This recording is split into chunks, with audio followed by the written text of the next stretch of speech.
In Nebraska, Ag Director Steve Wellman says they're estimating the total damage of the storms and flooding to the agricultural industry at $1 billion, with $400 million of that attributed to livestock losses alone. That number will undoubtedly continue to climb as Nebraska farmers and ranchers are in the process of putting their lives back together after the worst disaster in the state's history.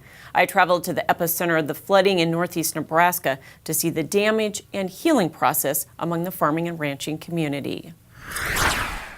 Well, basically, I don't have anything left. That's how Willard Rosichka describes the scene here at his ranch, which looks like a war zone after the 91-year-old Spencer Dam broke on the Niobrara River. If it had been water, you wouldn't have seen this. There's so much, devastation, but it's the ice. And it left just a few buildings behind, this one dating back to 1871. A lot of my buildings, I don't know where they're at. In fact, the water and ice swept away 500 bales and all but one bin of corn. Yet amazingly, most of his cattle herd survived. We got a lot of them out, but I don't know how many.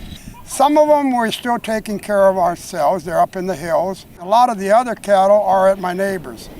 I got beautiful neighbors, beautiful, beautiful, beautiful neighbors. Now neighbors he doesn't even know are providing feed through a hay drive organized by Kurt Zimmer and his daughter Hannah. Bales are being dropped at the Verdigris auction barn and delivered by local truckers. And she put something on Facebook and it just blew up, and we've had a lot of people call us from all over the country. But he says more donations will be needed. I'm thinking we're going to need about 70 semi-loads of hay to get all these guys through till we can get them out to grass. Rosichka will need feed again later this year as his cropland was also flooded, and now just a field of ice remains. A lot of our fields, you're not going to be able to farm any of it.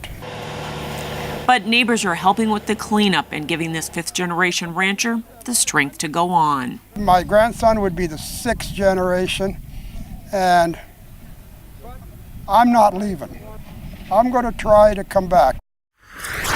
The Nebraska Department of Ag, Farm Bureau, Cattlemen Association, Farm Service Agency, and many others are providing assistance, resources, and helping to coordinate relief, donations, plus volunteer time for cleanup. More information is available on their websites.